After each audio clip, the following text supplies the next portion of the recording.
ओम वंदे गौ मातरम। मित्रों, ब्रह्मलीन संत श्री डोंगरे जी महाराज द्वारा रचित श्रीमद् भागवत रहस्य ग्रंथ का हम पठन कर रहे हैं। श्री कृष्ण गोविंद हरे मुरारी, हे नाथ नारायण वासुदेवाय। जय श्री कृष्ण। मित्रों, आप जिस किसी देवी देवता की उपासना करते हैं, जिनको भी मानते हैं, उनका नाम, उनका स्मरण एक बार कमेंट बॉक्स में लिखकर अवश्य करिए। ये भी ईश्वर का नाम लेने की सरल विधि है। मित्रों, तो अभी तक हमने देखा कि नारद जी जो उद्योग करते हैं भक्ति के कष्ट को दूर करने के लिए, उसके बाद गोकर्ण उपाख्यान आरंभ होता है। हम आरंभ करते हैं ये जी आत्मदेव ब्राह्मण की कथा, और उस कथा में अब हम पढ़ने जा रहे हैं आत्मदान ही पिंडदान कैसे है, इसको आप कैसे समझेंगे। चलिए आगे बढ़ते हैं। पिंडदान का सही अर्थ कोई समझता ही नहीं है। इस शरीर को पिंड कहते हैं। हमने कई बार कहा है, कई बार हमने सुना है कि यथा ब्रह्मांडे तथा पिंडे, ये पिंड है, तो ये पिंड है। इसे परमात्मा को अर्पण करना है ही पिंडदान है। यही निश्चय करना है कि मुझे अपना जीवन ईश्वर को अर्पण करना है, और इसी प्रकार जीवन जो ईश्वर को अर्पण करे उसी का जीवन सार्थक है, उसी का पिंडदान भी सच्चा है। अन्यथा यदि केवल आटे के पिंडदान से ही मुक्ति मिल जाती तो ऋषि मुनि ध्यान, योग, तप आदि साधनों का निर्देश क्यों करते। जीवन मृत्यु के त्रास से छुड़ाता है केवल सत्कर्म, और वह भी अपना किया हुआ स्वयं ही अपना आत्मा का उद्धार करता है। यानी कि हम जो सत्कर्म करते, हम जो कार्य करते, वही हमारा उद्धार करता है। हमारे बच्चे यदि हमारे लिए कुछ करते हैं, वो उसमें हल्का फुल्का 10% सहायक हो सकता है। अन्यथा यदि हमने कुछ नहीं किया है तो कितना भी पिंडदान कर दिया जाए, बच्चे कुछ भी कर ले, कुछ नहीं होने वाला। जीव स्वयं ही अपना उद्धार करता है। गीता जी में स्पष्ट कहा गया है, उद्धरित आत्मानाम आत्मानाम न आत्मानाम अवसादयेत। इसका जो तात्पर्य है, स्वयं अपने द्वारा ही अपनी आत्मा का संसार सागर से उद्धार करें, और अपना आत्मा ही अधोगति की ओर न ले जाएं, अपनी आत्मा को अधोगति की ओर न ले जाएं। जीव का उद्धार वह स्वयं न करेगा तो और कौन करेगा। मनुष्य का अपने सिवा और कौन हितकारी हो सकता है। यदि वह स्वयं अपना श्रेय न करेगा तो पुत्र आदि क्या करेंगे, क्योंकि पुत्र भी वही सीखा है जो आपने किया है। क्योंकि हमने ये देखा है, सामान्य संसार में हमने ये देखा है कि अच्छे काम करने में हमारे बालक हमसे 4 कदम पीछे होते हैं, और बुरे कर्म करने में हमसे 2 कदम आगे होते हैं। अधिकांश माता पिता के घर में यही स्थिति हम देखते हैं। ईश्वर के लिए जो जीता है उसे अवश्य मुक्ति मिलती है। श्रुति भगवती तो कहती है कि जब तक ईश्वर का अपरोक्ष अनुभव ना हो, ज्ञान ना हो, तब तक मुक्ति ही नहीं है। मृत्यु से के पहले जो भगवान का अनुभव करते हैं उन्हें ही मुक्ति मिलती है। परमात्मा के अपरोक्ष साक्षात्कार बिना मुक्ति नहीं मिलती। तमेव विदित्वादि मृत्युमेति नान्यः पंथा विद्यते शनाय। उसे जानकर ही मनुष्य मृत्यु का उल्लंघन कर सकता है। परम पद की प्राप्ति के लिए इसके सिवा अन्य कोई मार्ग है ही नहीं। श्री भगवान को जाने बिना दूसरा कोई उपाय नहीं है। अन्यथा केवल श्राद्ध करने से कोई मुक्ति मिलती नहीं है।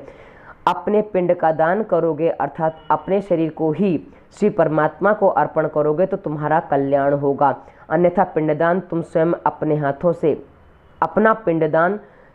अपने हाथों से ही करो, वही उत्तम है। जो पिंड में है वही ब्रह्मांड में है। निश्चय करो कि इस शरीर रूपी पिंड को श्री परमात्मा को अर्पण करना है। तुम अपना पिंडदान स्वयं ही करो, क्यों नहीं करते हो। घर में जो सब कुछ है वह सब सत्कर्म में लगा दो और नारायण नारायण करो। आत्मदेव को महात्मा की यह बात न जची।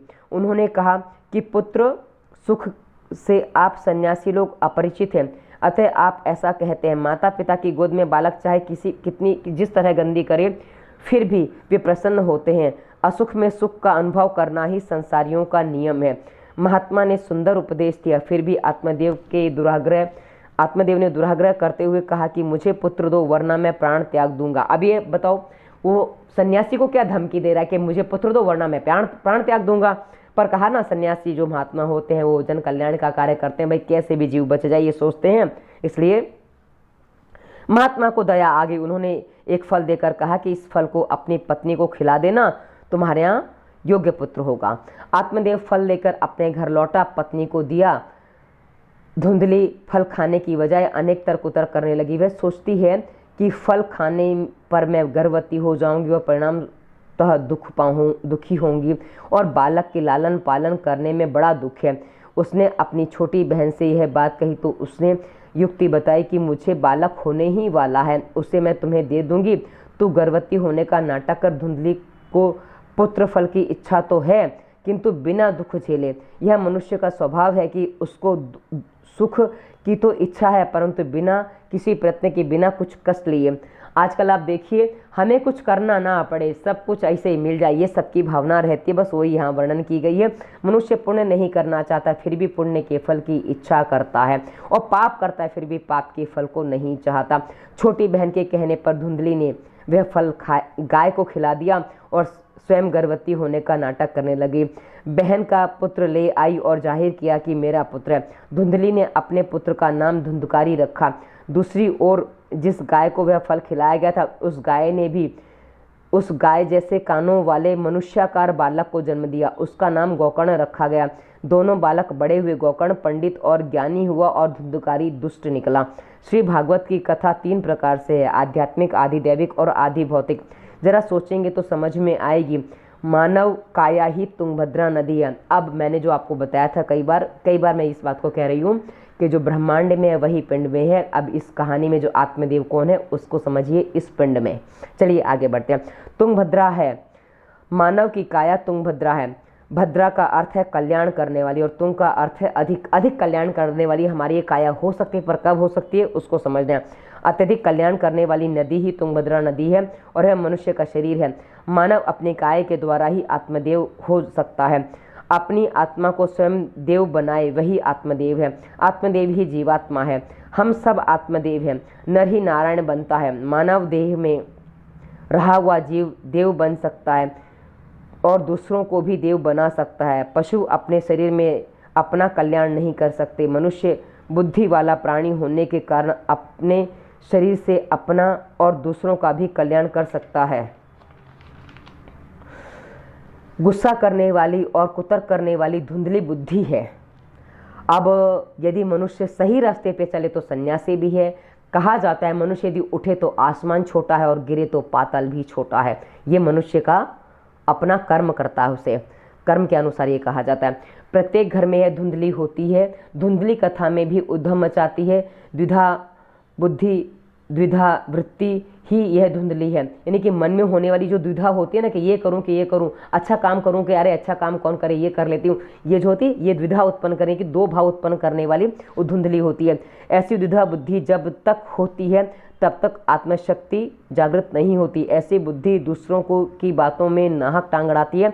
यह बहुत बड़ा पाप है। आपने देखा होगा, अभी चलो अभी पूजा करनी है, ध्यान करना है, ध्यान करने बैठते हैं, अरे ध्यान करूं, ये काम बाकी पड़ा है, काम कर लो, तो पहले हम काम में लग जाते हैं, ध्यान बाजू पर रह गया। तो ये जो कहा गया ना द्विधा बुद्धि, वो ये है, मैं कौन हूँ, मेरा स्वामी कौन है, इसका विचार बुद्धि नहीं करती है।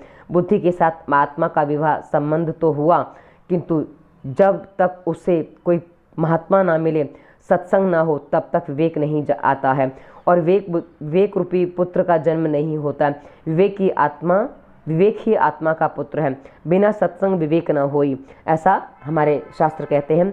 आत्मा और बुद्धि के संबंध से विवेक रूपी पुत्र का जन्म यदि होता तो संसार रूपी नदी में जीव डूब मरता है। उल्टा पड़ गई मैं। आत्मा और बुद्धि के संबंध से विवेक रूपी पुत्र का यदि जन्म नहीं होता है तो संसार रूपी नदी में जीव डूब मरता है।